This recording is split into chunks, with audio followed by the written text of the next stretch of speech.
Sudah terlihat belum nih? Sudah, Pak. Sudah, Pak. Sudah ya. Saya perbesar dulu.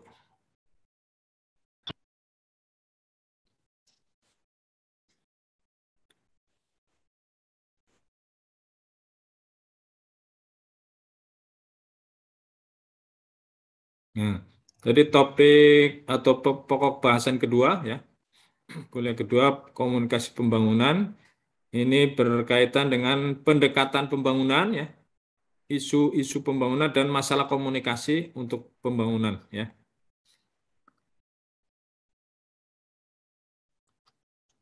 Learning outcome untuk mata pembelajaran ini ya, topik kedua. Kita ingin membedakan ragam pengertian pembangunan ya. Nah, ini seperti pertemuan pertama bahwa pembangunan itu banyak bidangnya ya. Ada pertanian tadi dicontohkan di video, ada bidang pendidikan, kesehatan, transportasi, pertambangan dan sebagainya. Sangat banyak ya. Yang kedua, capaian pembelajarannya adalah untuk menganalisis masalah pembangunan dan dikaitkan juga dengan masalah perilaku manusia ini. Partisipasi ataukah minatnya atau keterlibatan dan masalah-masalah yang dihadapi dalam proses pembangunan di berbagai bidang. Yang ketiga, untuk menjelaskan fungsi komunikasi dalam proses pembangunan. Ini tiga hal yang mudah-mudahan bisa dicapai melalui pokok bahasan kedua. Nah, kita lihat dari pengertian pembangunan. Waktu topik pertama hari Rabu yang lalu ya sudah dibahas sekilas ya. Pengertian pembangunan, apa itu definisinya, lalu paradigma atau orientasi pembangunan yang di masing-masing negara atau bangsa itu bisa dinamis ya, ada pergeseran-pergeseran ya dalam pelaksanaan pembangunan ya. Nah, kita lihat misalnya untuk kasus di Indonesia atau pada umumnya juga negara-negara berkembang ya. Pada tahun 60-an ini orientasinya adalah pertumbuhan ekonomi ya.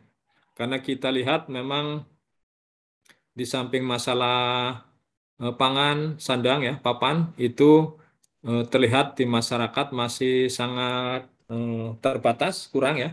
Pengelolaan sumber daya belum bagus. Jadi para pengambil kebijakan atau pimpinan negara umumnya fokus pada ini, pertumbuhan ekonomi.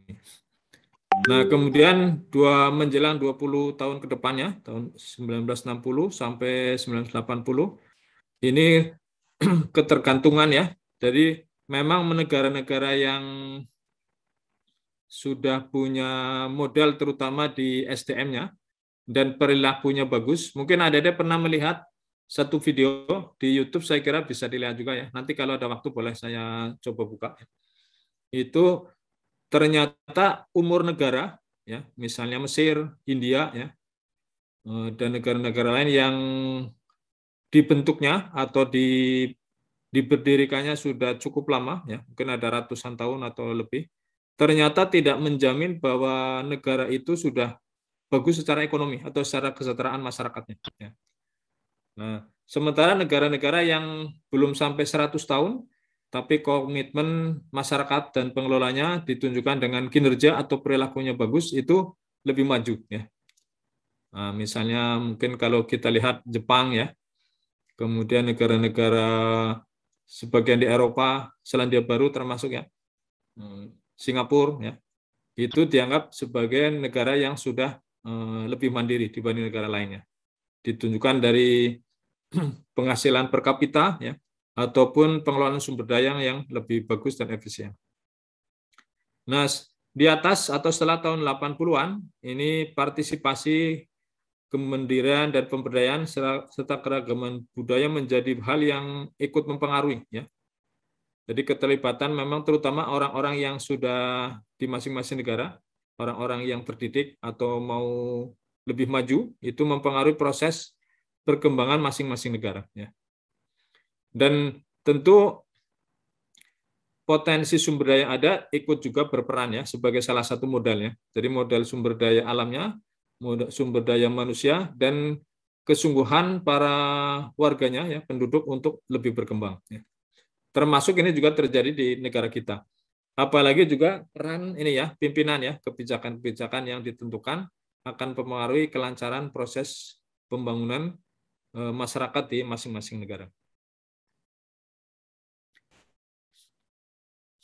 Nah, pergeseran cara pandang ya, itu antara lain atau berkaitan dengan gambaran ideal masyarakat ya. Bagaimana para penentu kebijakan memberikan arah pembangunan. Kalau di Indonesia, adik-adik tahu nggak apa itu? Pada tahun mulai 69 ya, apa itu arah pembangunan kita? Kalau ada yang tahu atau ingat, belajar dari perkembangan ekonomi atau sejarah negara Indonesia, tahu nggak? Coba, ada yang ingat nggak? 69, 5 tahunan ya, apa tuh istilahnya? Kalau ada ingat. Ada yang tahu? Repelita, Pak. Repelita, betul. Rencana pembangunan 5 tahun ya. 69, terus tiap 5 tahun dan dibuat ada GBAN, garis besar haluan negara. Ya. Namun sampai sekarang kita sudah kemerdekaan 76, belum dirasakan sebagian masyarakat atau mungkin secara umum belum maksimal, belum sejahtera yang sesuai dengan harapan. Ya.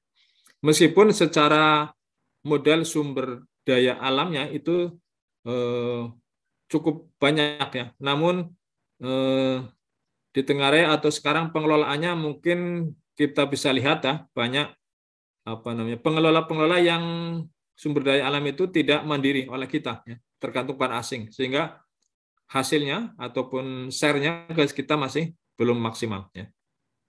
Itu salah satu permasalahan. Kemudian masalah-masalah selain tadi misalnya belum maksimal ya. Nah, situasi tidak sesuai dengan gambaran ideal di berbagai hal, dan penyebab-penyebabnya itu tentu banyak faktor ya. Bisa berkaitan kebijakan, bisa berkaitan unsur pelakunya, manusianya yang mengelola, ataupun kemauan masyarakat untuk berpartisipasi ya. Nah, di video yang tadi saya bilang ya, bahwa tidak menjamin umur negara yang sudah lama akan lebih sejahtera. Itu ada butir-butir sebagai resumenya, bahwa salah satu yang menentukan adalah perilaku masyarakat atau pengelola negara itu ya. Yaitu apa? Di antaranya kejujuran ya, tanggung jawab, taat pada aturan, menghargai orang lain dan sebagainya. Ada berapa butir tuh ya. Resume dari video berkaitan dengan bagaimana kondisi masyarakat di dunia membandingkan antara negara yang umurnya sudah tua dengan negara-negara baru, tapi ternyata lebih bagus dalam pengelolaannya. Nah, adik-adik yang berbahagia ya, ini bisa kita lihat parameter atau pengukuran yang biasa dipakai untuk HDI, tahu ya, Human Development Index, indeks pembangunan manusia. Utamanya di ujung ini mengerucut ada, kita lihat biasanya kesehatan. Bagaimana kualitas kesehatan masyarakat atau negara ya, masyarakat di suatu negara ya, kesehatannya, angka harapan hidupnya termasuk ya, kemudian dari parameter atau aspek pendidikan, juga dari ekonomi nih. Nah, adik-adik kan dari FEM ya. Nah, itu standar-standar kehidupan itu antara lain menjadi salah satu faktor di samping kesehatan dan pendidikan menjadi bagaimana indeks pembangunan manusia dihitung atau distrukturkan, dijadikan kriteria. Ya. Jadi kalau kesehatan, berapa sih usia, atau biasanya disebut juga ada angka harapan hidup ya. Di Indonesia, kalau tidak salah, jika tidak berubah itu angka harapan hidup itu masih di daerah Jogja itu. Jogja, terutama ibu-ibunya dianggap paling tinggi. Ya, di angka harapan hidupnya. Nah, tiap tahun memang bisa dicek ya, dilihat datanya. Ya. Kemudian kalau dari sisi pendidikan, berapa rata-rata orang bersekolah? Kita Indonesia, adik-adik ada yang tahu nggak? Rata-rata penduduk Indonesia sekolahnya secara nasional sampai level apa? Ada yang tahu atau melihat data? Jadi ada APK, angka partisipasi kasar sekolah atau mengikuti proses pendidikan, ada angka partisipasi murni, ya, APM. Nah, lalu ini ada harapan yang mestinya memang mestinya ditempuh oleh semua masyarakat. Maka ada program namanya wajib belajar, ya. Kalau adik-adik, alhamdulillah sudah bisa menempuh sekarang sampai S1 ya, paling tidak ya. Tapi banyak rekan-rekan kita di daerah pelosok ya, bahkan mungkin sekitar Bogor ya. Saya pernah beberapa tahun lalu mencoba mengunjungi salah satu kecamatan ya, tidak jauh dari Bogor, masih Cianjur tuh ya, tidak jauh dari Bogor. Tapi mereka untuk sekolah dasar saja cukup mahal ya. Sekarang memang pandemi ya, apalagi dengan Zoom atau online. Waktu offline saja mereka untuk datang ke sekolah atau cari sekolah yang bisa menampung itu dari kampung nggak jauh dari Bogor, nggak sampai, saya kira nggak sampai ratusan kilo ya. Karena tidak jauh dari itu kebun teh ya. Lewat sedikit lalu belok ke kanan di lereng gunung ya. Itu untuk sekolah mendapatkan pendidikan dasar saja dia waktu itu harus naik ojek PP ya dari rumahnya paling tidak 10.000 ya waktu offline itu ya. Nah, tidak semua rumah tangga atau warga negara sekitar lokasi itu mendapatkan kemampuan dan itu ada LSM yang berkenan membangun apa tuh namanya 3 lokal kelas ya untuk representasi sekolah dasar ya. Dan akhirnya sampai sekarang mudah-mudahan sudah sampai kelas 6 ya. Itu permasalahan masih di Jawa apalagi kalau di luar Jawa ya. Jadi rata-rata pendidikan kita kan belum sampai SMA nih ya, masih jauh dibanding Hong Kong, Singapura ya. Rataan capaian pendidikan ya. Nah, adik-adik beruntung sudah sampai ya perguruan tinggi. Tapi rekan-rekan kita masih banyak setara baru SMP ya, ada juga yang tidak lulus SD, ada yang tidak sekolah ya.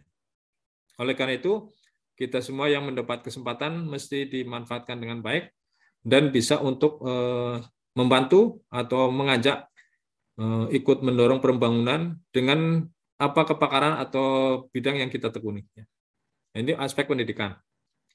Yang ketiga, gross national income per kapita ya, pendapatan kotor ya. Kita sekarang belum sampai 10.000 barangkali ya. Nah, boleh dicek nih di data di HP bisa ya. Jadi standar kehidupan kita masih di bawah dan belum termasuk kelompok yang apa namanya negara maju, masih negara berkembang, bahkan kecenderungan dengan setelah pandemi itu bisa turun lagi ya. Nah, alhamdulillah bidang pertanian masih punya peran yang cukup baik walaupun pandemi di Indonesia disadari punya peran penghasil pendapatan yang masih dianggap bagus ya. Nah, permasalahannya distribusi nih di area-area yang bisa menghasilkan produk pertanian bagus tapi tidak bisa terdistribusi ke daerah lain yang membutuhkan karena masalah transportasi atau termasuk komunikasi dan berbagai hal. Sampai di sini cukup jelas ya. Nah, ini data GNI ya, Gross National Income per kapita ASEAN ya, negara-negara ASEAN. Yang paling tinggi negara mana nih? Singapura. Singapura ya, 90.000 ya. Indonesia berapa nih? Nah, 10 lewat dikit nih. Ini data beberapa tahun terakhir nih ya. Nah, Indonesia, Thailand lebih di atas, Malaysia, Brunei ya, Singapura ya. Nah, Kamboja ya. Ini kita masih separuh lah dari sekian negara nih. 10 ya, kita masih tergolong separuh di atas tapi paling rendah ya. Kalau adik-adik coba lihat, mungkin sudah ada yang pernah ke Singapura, Brunei, atau Malaysia ya. Saya lihat beberapa kepedulian pengelolaan mereka ya. Di Malaysia itu saya lihat di samping jalan tol itu mereka pengelola negara ataupun staf yang menekuni ada jurang di tepi tol itu rapi gitu ya. Bisa ikut terkawal, termonitor sehingga longsoran-longsoran mungkin akan terhindarkan untuk bisa membahayakan ya itu.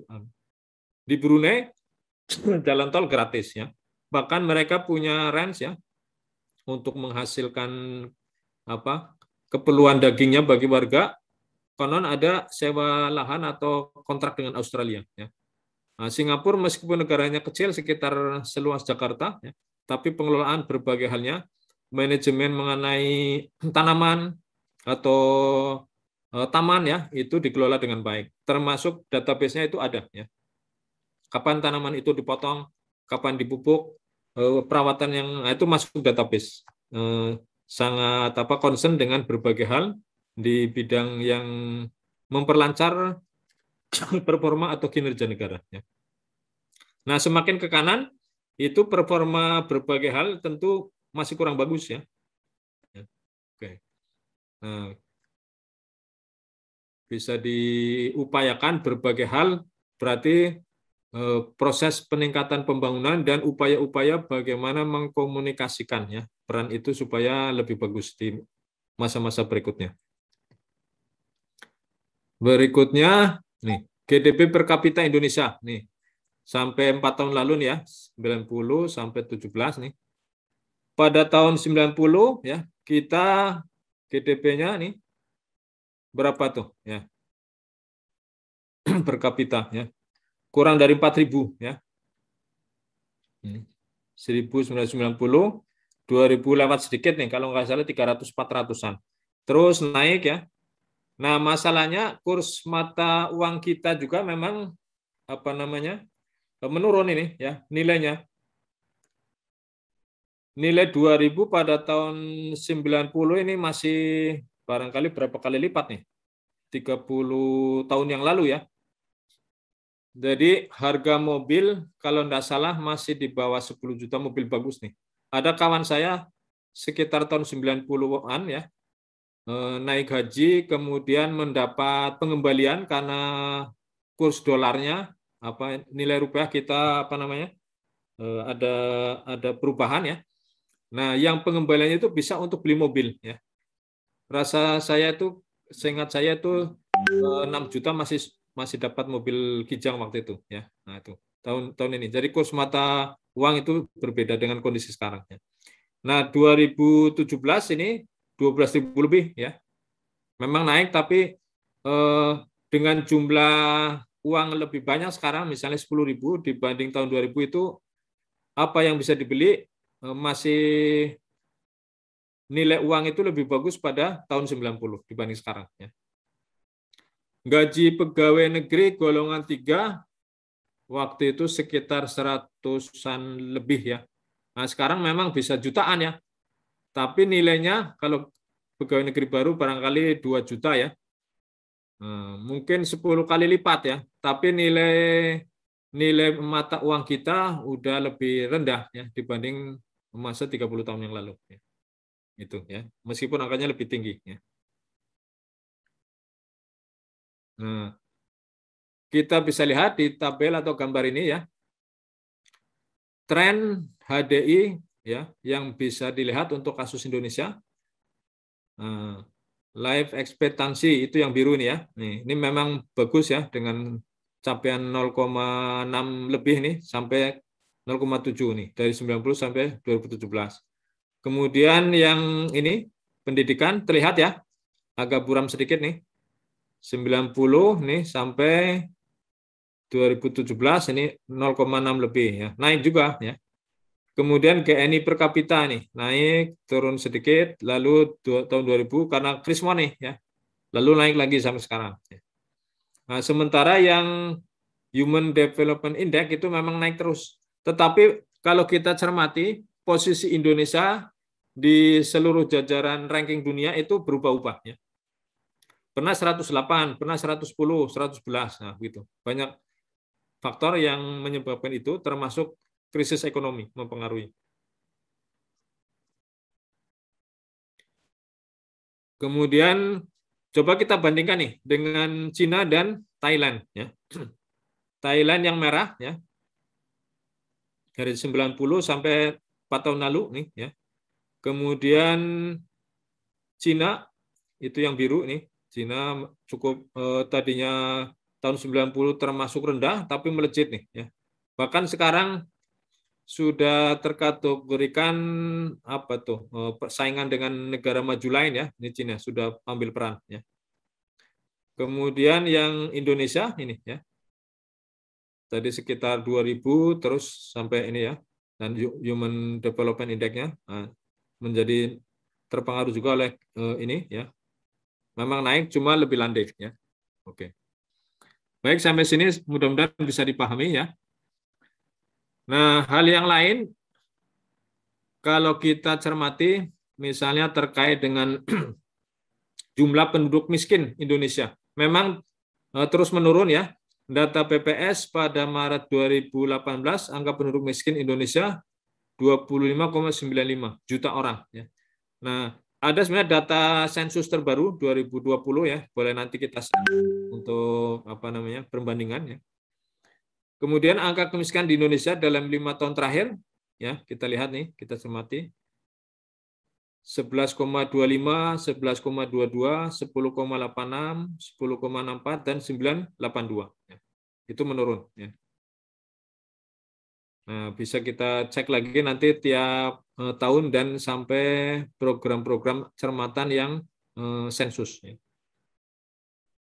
Itu dari jumlah penduduk miskin.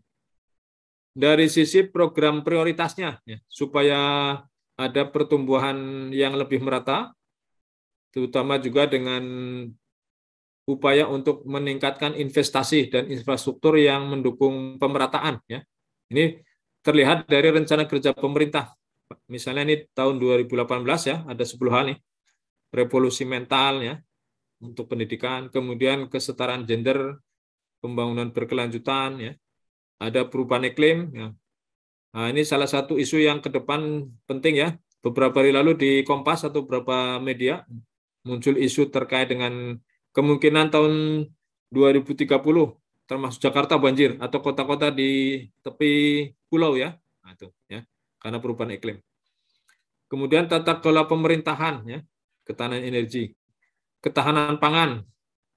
Kemudian upaya pengentasan kemiskinan, peningkatan atau pembangunan infrastruktur maritim, pembangunan wilayah ya. Lalu sektor politik, hukum keamanan. Ya, ini perlu dilakukan apa namanya upaya-upaya yang lebih sungguh-sungguh dan lebih maju ya supaya tercapai pertumbuhan yang lebih baik. Baik, kita lanjut dulu. Nah, adik-adik barangkali sudah pernah mendengar nih ada istilah MDGs. Ada yang tahu singkatannya? Coba saya cek nih.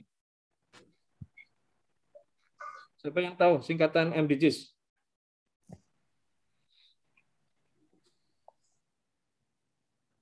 Ada yang tahu?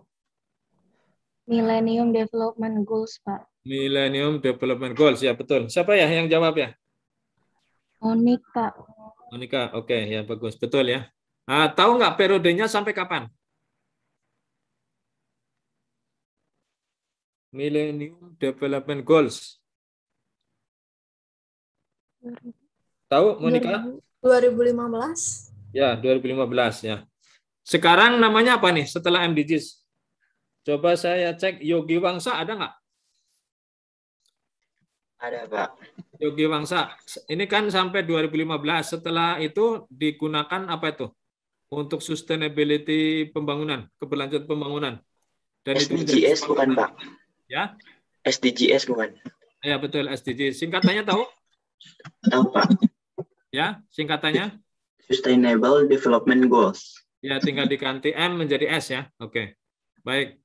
Kalau Mas Wafam mesti harus sudah sudah familiar ya.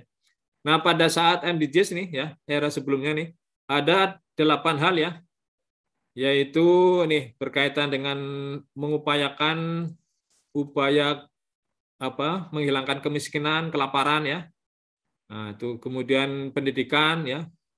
Lalu peningkatan promosi gender ya, kesetaraan dan penguatan perempuan, lalu mengurangi kematian bayi ya, peningkatan kesehatan ya, lalu malaria ya atau penyakit-penyakit HIV, AIDS dan sebagainya dikurangi, perbaikan atau kepedulian pada lingkungan serta kerjasama untuk pengembangan ya. Itu 8 hal ini yang menjadi program waktu itu era MDGs ya.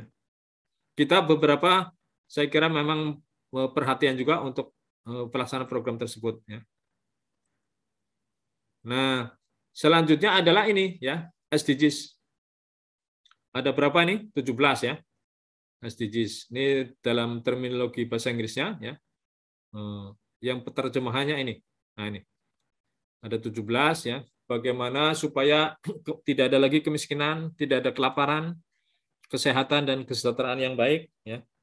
Kemudian pendidikan yang berkualitas, kesetaraan gender, air bersih dan sanitasi, energi yang terjangkau dan bersih, pekerjaan yang layak dan pertumbuhan ekonomi, industri, inovasi dan infrastruktur, mengurangi ketimpangan, kemudian pengembangan kota dan komunitas secara berkelanjutan, konsumsi dan produksi yang bertanggung jawab, ya, sustainable agriculture. Ya. Nah, tadi video tadi barangkali bisa masuk sini juga. Aksi iklim, kehidupan di bawah air, kehidupan darat, institusi kuat, perdamaian dan keadilan, kemitraan untuk mencapai tujuan. Nah, kalau rekan-rekan adik-adik manajemen, kira-kira kalau selesai bisa menekuni aspek yang mana nih? Nah, coba. Komang Diah Cahaya Utami, ada nggak? Ada, Bapak. Ada. Nah, menurut Komang kan dari Departemen Manajemen ya? Iya, Pak. Nah, dari SDGs ini yang ditarget sampai tahun 2030 kan rencananya ya. Itu teman-teman alumni Departemen Manajemen kira-kira bisa berperan utamanya di 17 ini yang bidang yang mana itu? Menurut saya di nomor 8, Pak, Design Work and Economic Growth. Pekerjaan yang layak dan pertumbuhan ekonomi itu ya? Ekonomi. Iya, Oke. Yang lain bisa nggak? Menurut Komang? Bisa, Pak. Tergantung dari di bidang apa nanti kita bekerja. Oke, Kan ya bisa di ya. bidang. Misalnya manajemen kan bisa berkaitan dengan upaya pengentasan kemiskinan, bisa juga kelaparan ya, kesehatan. Iya, Jadi berperan serta bekerja sama dengan bisa secara institusi atau mungkin program-program LSM ataupun yang lainnya ya bisa. Mengelola atau memanage pendidikan berkualitas bisa juga kan? Bagaimana mengelola air bersih dan sanitasi bisa. Unsur manajemennya diperlukan. Ya, sangat banyak nih 17 bidang ini saya kira sangat terkait, bahkan mungkin kalau boleh semuanya ini ada unsur manajemennya. Betul nggak? Iya, bisa betul, ya. Bisa dilakukan. Perlu orang-orang manajemen ya. Jadi saya kira peluangnya sangat banyak dan bisa kita concern ke satu hal yang bisa kita tekuni ya untuk membantu capaian SDGs yang lebih lancar ya. Bisa kita lanjut ya. Nah, sekarang isu dan masalah pembangunan ya. Ini barangkali pernah di-share waktu pertemuan pertama bahwa kompleksitas pembangunan ya permasalahannya itu memang bisa terkait karena ada sebab dan akibatnya ini. Jadi masalah pembangunan semua situasi negatif ya atau yang tidak diinginkan dan mempengaruhi banyak orang ya. Kalau adik-adik cermati nih, malam apa kemarin ya, Senin ya, ada yang sempat lihat tayangan Kick Andy nggak? Malam Senin di Metro, ada nggak? TV Metro ada? Ada yang lihat? Nggak ada ya? Nggak sempat nonton TV? Ya enggak, Pak. Nggak ada ya? Nggak sempat ya? Nah itu dia mewawancara salah satu apa tuh namanya dokter ya, Dokter Lee Darmawan yang punya kapal melayani apa namanya pelayanan kesehatan di daerah-daerah terpencil dan menggunakan kapal tuh namanya dinamai Bahenol kapalnya itu. Kemudian sudah berjalan sekian waktu dan pada bulan kalau tidak salah bulan Juni tahun ini ya itu tenggelam di kawasan perairan Nusa Tenggara Barat. Tapi ternyata dalam 1 bulan banyak orang peduli bisa terkumpul sekitar kalau tidak salah 40 miliar ya untuk mengadakan kapal baru ya. Beli kapal dengan visi utama atau tujuannya untuk memberikan pelayanan kesehatan di daerah-daerah terpencil dengan menggunakan transportasi air karena memang untuk mempermudah ya pulau-pulau terpencil ya. Nah, itu salah satu upaya kepedulian Dr. Lee ini untuk mengatasi bagaimana memang layanan kesehatan belum bisa menjamah terutama karena terpencilnya ya tenaga kesehatan tidak ada, maka dia punya ide dokter care ya untuk kepedulian memberikan pelayanan kesehatan di pelosok-pelosok. Mungkin adik-adik pernah membaca atau boleh dicek kalau di YouTube bisa dicari banyak itu ya. Ada seorang relawan untuk pembelajaran literasi ya dan pernah mendapat penghargaan dari pusat tuh. Dia sebenarnya tugasnya sebagai tenaga kesehatan di daerah terpencil. Nah, tetapi di area kawasan apa namanya, di mana dia bertugas, sesekali datang ke salah satu area kampung yang sangat miskin ya, dan dia peduli untuk membangun semacam perpustakaan ya, pengembangan literasi di kawasan di mana dia kadang-kadang bertugasnya. Kan dia berkeliling ya. Dan basis memang transportasi air juga seperti Dr. Lee ya. Kemudian ada lagi kalau di kesehatan dokter terbang di Kaltara tuh ya. Itu ada juga memang orang-orang yang karena terpanggil ya melakukan program seperti itu. Nah, itu salah satu masalah. Masih banyak masalah-masalah yang kita hadapi di Indonesia untuk upaya peningkatan kesejahteraan ataupun apa namanya, baik pendidikan, ekonomi, kesehatan ya. Nah, kita maklumi memang proyek pembangunan berfokus pada aspek-aspek spesifik dari masalah pembangunan yang lebih umum ya. Itu sudah ada kementeriannya atau dinas ataupun lembaga-lembaga yang menangani, tetapi memang dimaklumi belum semua bisa tertangani dengan maksimal ya. Masalah pembangunan disebabkan oleh beragam masalah dan isu sehingga perlu ditangani oleh beragam proyek atau kegiatan pembangunan yang spesifik. Dan ini sangat tergantung atau perlu disupport dengan pendanaan. Nah, masalahnya kita memang negara yang kalau boleh dicek ya, itu sama adik-adik yang ahli ekonomi atau manajemen masih banyak beban ya, hutang, bahkan istilahnya bayi baru lahir saja sudah kena hutang ya, beban kebebanan. Sehingga mestinya memang perlu upaya bagaimana ke depan negara Indonesia bisa lebih mensejahterakan penduduk atau masyarakatnya. Nah, saya ingin tahu nih pendapat teman-teman adik-adik dari Departemen Manajemen. Bagaimana mengenai isu pembangunan ini untuk case atau masalah yang kita hadapi di negara Indonesia. Saya panggil siapa nih? Salsabila Maulana ada? Saya, Pak. Salsabila tinggal di mana? Saya di Jakarta, Pak. Di Jakarta. Dari kecil? Iya, dari kecil. Oh, di Jakarta mana ini, Salsabila? Saya di Jakarta Utara, Pak. Oh, jauh dari Tanjung Priok? Nggak terlalu jauh juga, Pak. Oke, ya. Apa pendapat Salsabila ya berkaitan dengan masalah pembangunan atau mungkin visinya Salsabila ke depan Indonesia harus bagaimana supaya lebih bagus? Boleh ada pendapat?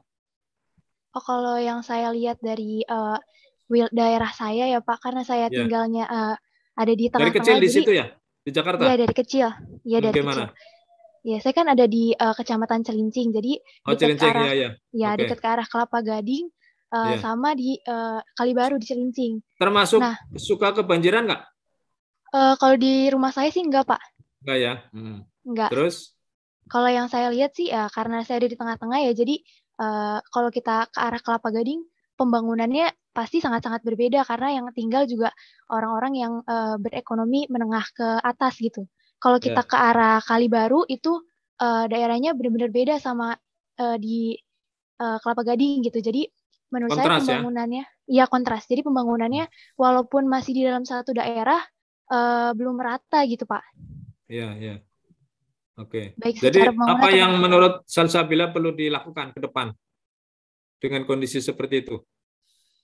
Mungkin pengaruh juga dari pendidikan kali Pak ya. Soalnya yang saya lihat mungkin orang-orang yang di sana pendidikannya masih rata-rata masih SMA maksimal.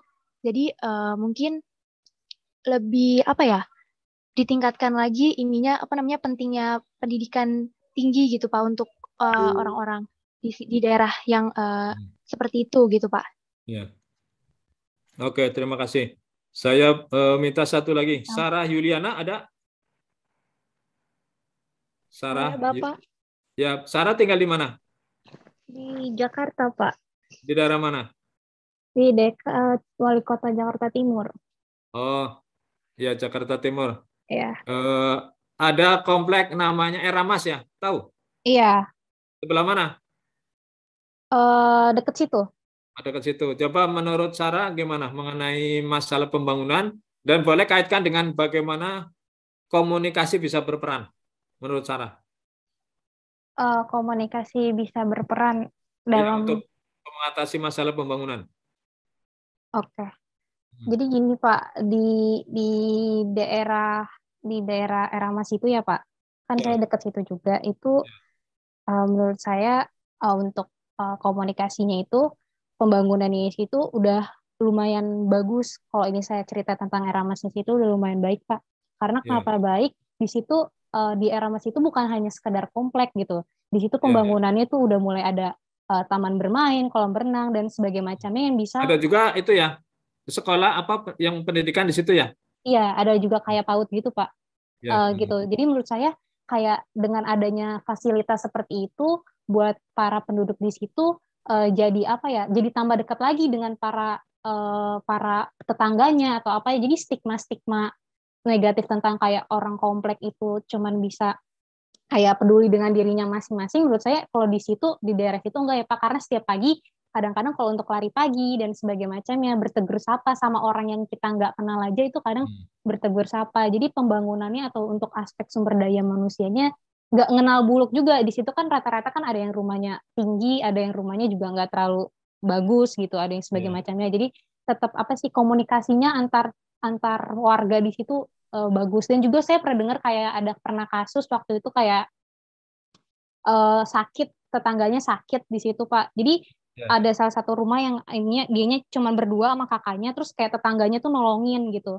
Jadi gara-gara karena mungkin fasilitas itu juga mereka jadi sering ke taman bermain bareng, ke ini bareng, lari pagi ketemu bareng. Jadi membuat komunikasi di daerah komplek itu lumayan dekat gitu Pak. Ya. Kalau selain Eramas sekitarnya gimana menurut Sarah? Kan itu mungkin merepresentasikan yang diceritakan Eramas ya. Kalau sekitarnya bagaimana? Kalau daerah sekitar di luar komplek ya Pak, kan itu kan di daerah itu kan di situ di dekat wali kota itu kan bukan wali kota doang kantor-kantornya. Di situ juga ada badan pertanahan dan sebagainya macamnya. Kalau untuk kalau untuk yang saya ketahui di situ lumayan ramai Pak, ramai sekali. Jadi kalau tiap makan siang itu juga banyak pegawai kantor. Nah mungkin lumayan sih Pak kalau untuk komunikasinya mereka. Jadi kadang kalau yang saya ketahui, jadi orang-orang yang bukan daerah komplek gitu ya Pak, yang daerah yang di luar komplek gitu, yang rumahnya di daerah itu juga sering datang ke daerah wali kota situ, karena di wali kota juga dibuka akses untuk bisa olahraga di situ Pak. Jadi ada kayak teman olahraganya gitu. Jadi Kantor Wali Kota Jakarta Timur ya? iya di situ. Tapi saya nggak kurang tahu deh sekarang masih dibuka atau enggak karena pandemi. Tapi setahu saya dulu jadi bisa, jadi orang-orang jadi dibuka akses gitu loh Pak untuk orang-orang di dalam, kan di dalam dekat kantor wali kota ada rumah-rumah juga di situ, jadi dibuka juga akses. Jadi menurut saya nggak mempengaruhi untuk komunikasi yang misalnya kurang baik dan sebagainya macamnya sih Pak, saya masih aman-aman. Mudah-mudahan bisa termonitor dengan baik ya. Oke, Ya, terima Pak. kasih Sarah. Ya, Kita Pak. lanjut dulu ya. Nah, adik-adik bisa lihat gambar ini ya? Terlihat nggak gambar ini? Terlihat, Pak. Pohon ya, pohon ada akarnya, ada akar-akar kecilnya. Ini gambaran kalau kita visualisasi barangkali ya, menggambarkan ada masalah utama ya. Kalau kita fokus misalnya pembangunan, masalah utama terkait pembangunan ya. Lalu ada penyebab-penyebabnya nih, digambarkan dengan ini akar nih ya. Ada penyebab masalah non perilaku, ada yang penyebab masalah berkaitan perilaku. Kalau terkait dengan pembangunan secara luas di Indonesia, kalau masalah perilaku pasti berkaitan manusia ya, betul ya? Betul nggak? Yang kanan nih, penyebab masalah karena perilaku manusia di sini.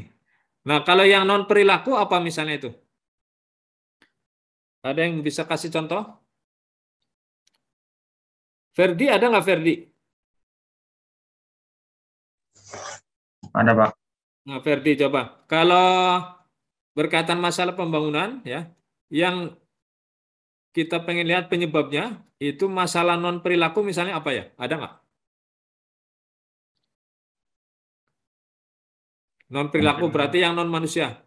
Lalu itu bisa menjadi masalah. Apa misalnya kira-kira menurut Ferdi? Ekonomi seperti kemiskinan mungkin, Pak.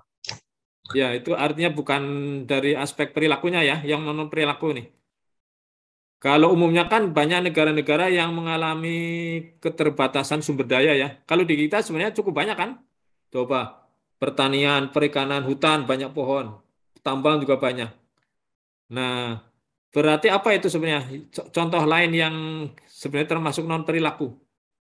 Tadi kemiskinan ya, apalagi misalnya? Ada nggak?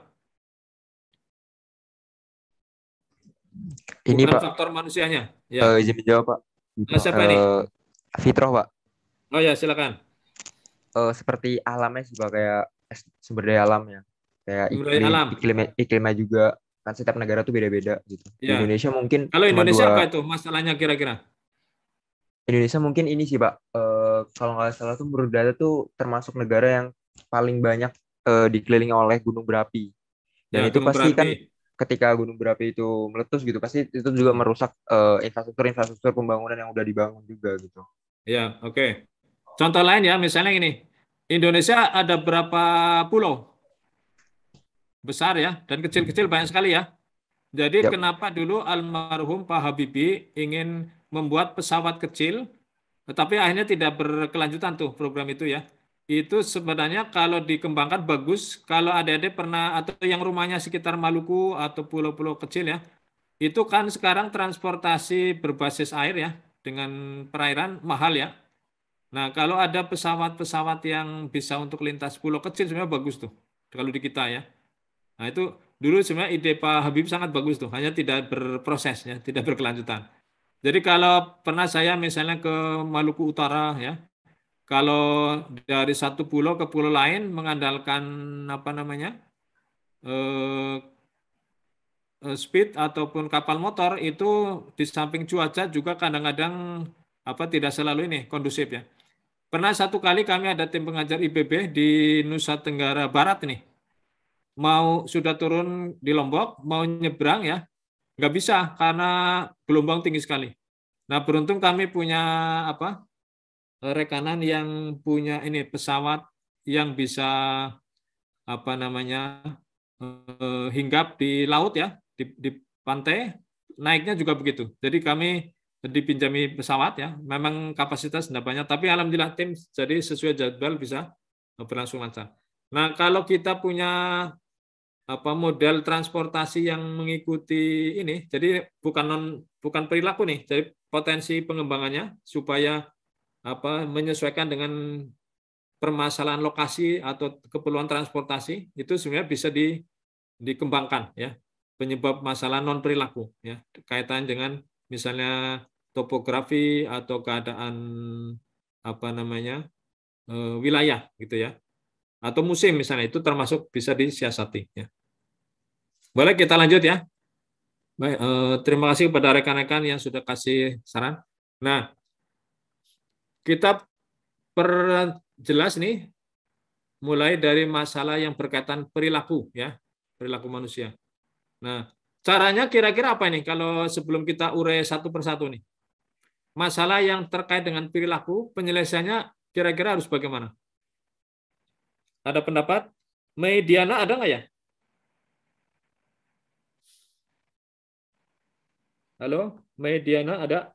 Ada, Pak. Nah, kan ada masalah yang karena perilaku. Kira-kira kalau masalahnya dari perilaku manusia, bagaimana cara mengatasinya? Mungkin saya mau ngasih contoh dari yang kejadian di dekat rumah saya, Pak. Itu Ya, jadi gimana? ada saluran air itu kalau misalnya lagi hujan tuh bakal meluap karena banyaknya sampah. Itu kan karena perilaku Melana manusia. tinggal di mana? Mediana? Saya tinggal di Jonggol, Kabupaten Bogor, Pak. Oh, Jonggol. Oh, ya, ya, ya. Terus? Iya, Pak. Itu kan karena banyaknya orang-orang yang membuang sampah di saluran air itu. Itu Ya. tuh kayaknya kalau perilaku manusia itu kan emang karena kebiasaan ya. Mungkin akan lebih baik kalau dibuat program gitu, membuat emang tempat buat pembuangan sampah. Karena itu biasanya yang ngebuang tuh justru bukan orang-orang yang tinggal di sekitar sini, Pak. Malah orang-orang yang Orang kayak jauh. lewat gitu, orang-orang yang orang jauh bawa sampah, buangnya ke situ. Mungkin lebih baiknya di Kecamatan Jonggol ini ada dibuat tempat buat pengolahan sampah atau tempat pembuangan sampah gitu, Pak. Ya, ya. Oke, baik. Mediana ya. Ya, Pak. Ya. Baik, Pak. Terima kasih. Kita lihat nih satu persatu contoh permasalahan yang kaitannya perilaku manusia ya. Perilaku yang tidak mendukung atau menyebabkan masalah pembangunan ya. Tadi misalnya buang sampah sembarangan ya. Atau tidak peduli dengan luapan air padahal itu di pertigaan yang ramai ya. Itu mesti ada memang tokoh masyarakat atau volunteer yang menginisiasi supaya tidak berlarut-larut masalah yang ada. Bisa juga karena tidak memiliki informasi mengenai penanganan masalah tertentu ya. Dia bingung atau tidak punya arahan ya. Memang pihak yang punya kewenangan mestinya punya inilah inisiasi ya, mengarahkan atau mengomando ya penyelesaian masalahnya. Contoh lain tidak memiliki pengetahuan dan sikap positif terhadap inovasi. Jadi orang yang tidak peduli ya, tidak punya perhatian ya, sikapnya ya a priori atau mungkin tidak punya tidak ada kepedulian ya. Tidak memiliki sikap untuk berprestasi ya, itu berkaitan perilaku juga ya. Tidak berpihak kepada masyarakat marginal atau kelompok perempuan, anak-anak, kelompok miskin. Ya. Itu juga berkaitan dengan perilaku. Tidak mampu mengartikulasikan kebutuhannya dan menemukan solusi untuk memperbaiki kehidupannya. Nah, caranya bagaimana kira-kira ini? Kalau kaitan masalah perilaku. Ini kalau manajemen ya, diapakan nih? Perilaku manusia yang belum bagus. Saya coba Arlan tadi. Jessica ada nggak Jessica? Ya, Pak. Oke. Kalau dari ilmu manajemen untuk memperbagus perilaku manusia diapakan nih? Mungkin bisa dari seperti manajemen sumber daya manusia gitu ya, Pak. Gimana caranya?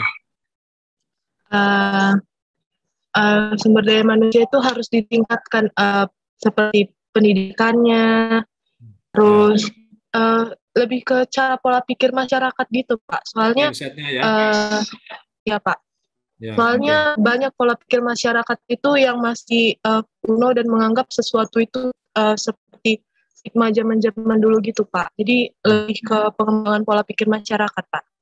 Ya. Contoh ya tadi seperti yang di sebelumnya Mediana ya. Selain membuang sampah juga limbah nih. Padahal aturan itu kita kalau yang berwenang mensosialisasi atau mengingatkan ya. Jadi orang membuang limbah atau membuat rumah di tepi-tepi das aliran sungai atau saluran air yang mestinya tidak boleh kan, sehingga menghambat kelancaran arus air dan itu bisa menyebabkan banjir atau menimbulkan kualitas air yang tidak bagus ya. Nah, hanya saja komitmen ataupun penegakan hukum di kita masih kurang bagus ya, tidak ditegakkan dengan baik, sehingga masih terjadi fenomena seperti itu ya. Oke, baik Jessica ya. Kita lanjut dulu. Nah, masalah pembangunan itu ada ya, kalau kita cermati nih, masalah sosial ya. Yang dimaksud masalah di sini kesenjangan antara harapan dan kondisi yang ada. Ada gap nih. Mestinya kondisinya bagus, tapi kenyataannya tidak bagus. Ada gap. Mestinya air mengalir dengan baik, tidak tercampur limbah, kualitasnya bagus airnya ya. Ternyata masih tercampur limbah. Nah, kalau terkait dengan sosial, ini berarti menyangkut banyak orang, bukan masalah 1-2 orang saja nih. Ya. Jadi masalah sosial, semua kesenjangan antara harapan dan kondisi yang dirasakan dan yang ada ya secara objektif, dan itu mengenai atau menempa atau menimpa ya kalangan banyak orang ya. Dampaknya ataupun efeknya itu mengenai kepada orang banyak ya. Kalau seperti kalau masalah banjir Pak ya, sering disebut orang Bogor mengirim banjir ke Jakarta. Tapi sebenarnya memang perlu penataan ya, hulu hilir sampai semua pihak itu mulai dari buang sampah, lalu monitoring atau penegakan hukum dengan lintasan ini air sungai dan dasnya itu mesti dikelola dengan sebaik. Tapi memang tidak mudah ya. Ada beberapa Saya dulu ketika belum lulus S1, masih tingkat mau ke semester 3, itu diajak oleh Profesor saya ini, almarhum ya, meneliti kualitas air sepanjang aliran Ciliwung tuh, di hamparan das sekitar Bogor saja itu ya. Beberapa sumur kita cek ya. Itu belum pada sungainya, sumur di daerah aliran sungai, ya kualitas airnya. Kemudian terakhir ada mahasiswa saya ya, S3 meneliti bagaimana partisipasi masyarakat ya terhadap kepedulian untuk mengatasi bencana banjir ya. Di aliran Sungai Ciliwung mulai dari hulu ya sekitar Cisarua, Bogor ya, terus ke daerah-daerah tengah Depok ya sampai ke Jakarta. Itu ada juga penelitiannya. Kemudian banyak ya, saya kira penelitian-penelitian lain yang terkait dengan aliran sungai ya, khususnya yang kaitan Bogor sampai Jakarta. Nah, salah satu hal yang menjadi concern para peneliti itu memang penegakan hukum dan bagaimana mengajak partisipasi masyarakat untuk ikut serta bertanggung jawab ya dalam pengelolaan sumber daya air atau sungai yang lebih bagus. Ya. Nah, itu antara berkaitan dengan komunikasi nanti ya, bisa dibahas lebih lanjut ya. Kita lanjutkan dulu. Jadi masalah pembangunan ini antara ya cirinya menyangkut banyak orang secara sosial, menjadi kebutuhan manusia ya. Kemudian biasanya kompleks dan saling terkait ya. Dan bisa kita lihat seperti diilustrasikan pohon tadi, ada masalah utama dan ada akar masalahnya. Nah, terkait dengan masalah perilaku, itu menjadi salah satu akar masalah yang dapat diatasi melalui komunikasi. Jadi kalau kita lihat yang pohon tadi ya, nah ini yang kelihatan ini ya, perilaku, itu sebenarnya bisa diupayakan untuk diselesaikan dengan cara komunikasi pembangunan. Ya. Nah, adik-adik dengan background manajemen tentu bisa memanfaatkan ya, perhatian atau kepeduliannya untuk memperlancar itu ya, hal yang dikuasai ataupun yang diminati ya. Jadi melalui komunikasi diharapkan bisa mengatasi permasalahan yang terkait dengan perilaku manusia, karena mudah-mudahan dengan itu misalnya karena tidak tahu kita komunikasikan, kita sosialisasi, manusia menjadi tahu, tadinya tidak semangat kita berikan training atau pelatihan menjadi semangat dan sebagainya ya. Tadinya berpikiran negatif menjadi positif. Ya. Itu salah satunya dengan komunikasi. Nah, bentuknya bagaimana berkomunikasi bisa banyak hal ya. Bisa mungkin training, pelatihan, pendampingan, ya bisa. Ya. Nah, problem yang lain nih, misalnya. Siapa yang tahu nih? Coba saya tampilkan gambar. Ini masalah apa ini? Abel ada nggak Abel? Iya, Pak. Abel ada ya. Bisa baca gambar ini, Abel? Bisa, Pak. Malnutrisi dan penyebabnya. Apa itu berarti? Malnutrisi itu kan terjadi ketika tubuh tidak mendapatkan cukup nutrisi, Pak. Jadi kekurangan nutrisi ya? Ya, dari malnutrisi ini menimbulkan disebabkan oleh banyak hal dan menimbulkan banyak hal lainnya, Pak. Ya. Nah, ini panahnya banyak dan apa itunya bisa diurus satu persatu ya. Nah, tapi intinya itu ya. Jadi berkaitan masalah malnutrisi ini banyak hal, bahkan ujungnya bisa sampai menimbulkan apa itu di kanan nih, kematian ya. Nah, ini ada kematian ya. Jadi perlu penanganan multi pihak nih ya. Mulai dari masalah hulu sampai hilirnya ya, mengupayakan intinya kalau di Indonesia ada program ketahanan pangan tuh ya. Nah, itu juga tidak saja pangannya, tapi juga nanti terkaitkan bagaimana sekolah dan kepada orang-orang yang terkait itu masalahnya nanti tidak saja pertumbuhan juga pendidikannya, ya, layanan lanjutan dan sebagainya. Ya. Itu beberapa hal yang berkaitan ini. Bahkan intensifikasi layanan kesehatan dan program-program pengembangan ekonominya tentu harus dipikirkan ya. Itu untuk malnutrisi. Nah, berikutnya Pencemaran sungai, nah, tadi yang kita sudah bahas ya. Pencemaran sungai juga mulai dari hal-hal penyebab ya, masalah yang muncul serta efeknya, bagaimana cara penanganan. Itu bisa menjadi hal yang fokus untuk itu, termasuk masalah pembangunan, dan mudah-mudahan bisa diselesaikan dengan komunikasi pembangunan ya. Sesuai dengan keahlian, tentu melibatkan pakaran di bidang itu sama orang komunikasi ya. Itu pencemaran sungai. Kemudian ini apa nih?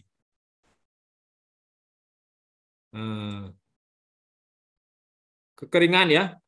Nah, bagaimana kita, kalau di Afrika dulu ada alumni IPB ya, dari kan masalah di agronomi. Dia peduli dan sekarang bekerja sama dengan mitra di sana untuk mensosialisasi, kemudian masyarakat di sana mau menanam ubi jalar ya untuk ketahanan pangan, dan itu berlangsung dengan baik ya. Nah, di kita sebenarnya dengan sumber daya alam, potensi lahan yang lebih bagus, mestinya menjadi satu modal yang baik untuk menciptakan ketahanan pangan yang bisa dikembangkan di kita untuk meningkatkan kesejahteraan ya.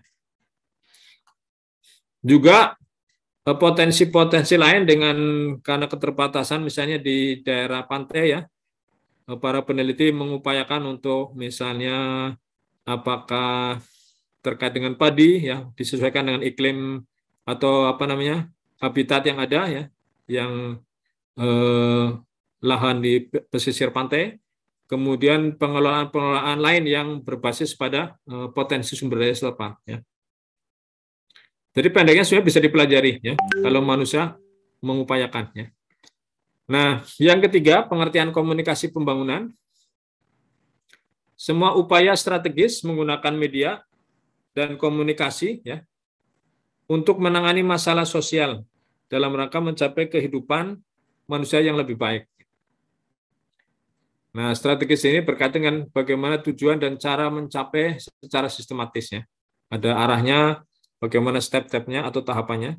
Kemudian pemanfaatan media dan komunikasi. Jadi sarananya ya, apakah misalnya pada sebelum tahun 2000 ada program pendidikan SMP terbuka atau pendidikan jarak jauh. Ini menggunakan radio ya. Memungkinkan para guru atau tenaga pendidikan dari kota besar men-share keilmuan membimbing siswa-siswa dengan program jarak jauh seperti UT ya, dibantu dengan radio komunikasi untuk proses pembelajaran ya. Pernah itu berlangsung ya. Televisi juga ada, pernah begitu ya. Jadi menggunakan media yang relevan dan terjangkau dengan biaya yang tidak memberatkan masyarakat atau peserta didik. Kemudian masalah sosial dan juga kehidupan manusia yang lebih baik, ini orientasinya. Itu komunikasi pembangunan. Saya kira dari sudut seperti apa masalah yang ada, pada prinsipnya komunikasi pembangunan diharapkan bisa memberikan peran ya yang lebih baik sehingga kondisi masyarakat memiliki kehidupan yang lebih bagus di masa depan ya. Ini satu slide saja. Nah, berikutnya peran komunikasi ya. Nah, kata kuncinya di masalah pembangunan yaitu masalah sosial, pembangunan dalam kaitan upaya mengatasi masalah sosial untuk mencapai situasi yang lebih baik ya. Dan itu berlaku untuk semua bidang, banyak bidang ya. Berarti di sini komunikasi pembangunan adalah semua komunikasi yang dirancang secara strategis untuk mengatasi masalah sosial demi mencapai situasi yang lebih baik ya. Itu kira-kira ya. Nah, peran komunikasi di sini adalah menyebarkan informasi, kemudian mengubah perilaku, membujuk, persuasi ya misalkan, mengajarkan kompetensi secara teknis ya, menyadarkan masalah individu agar dapat menyelesaikan secara berkelompok atau sesuai dengan komunitasnya. Kemudian menyadarkan masalah kelompok terpinggir yang belum menjadi kepeduliannya ya. Diingatkan, diarahkan ya, didampingi ya. Itu peran komunikasi ya. Nah, ini contoh-contoh yang melalui media bagaimana mengingatkan masyarakat ya terkait dengan stunting ini. Stunting tahu ya, orang yang pendek ya.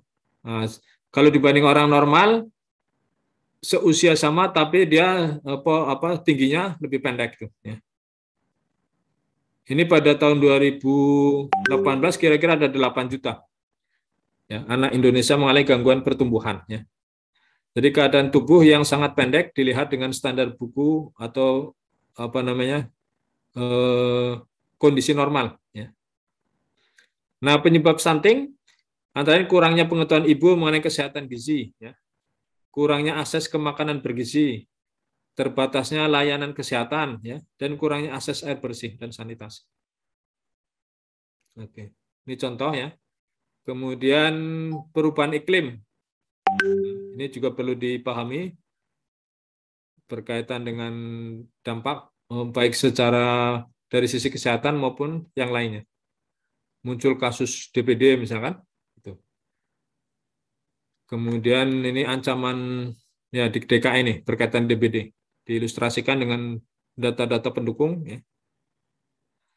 Lalu urban farming di Jakarta, mungkin kalau siapa tadi yang tinggal di Jakarta ada program gang hijau namanya ya, gang hijau atau ruang terbuka hijau. Itu juga upaya-upaya untuk salah satunya dikaitkan dengan kebutuhan pangan dan kerawanan pangan ya. Pemanfaatan lahan kosong ya. Ini urban farming di beberapa kota diadakan ya. Itu saya kira yang bisa kita bahas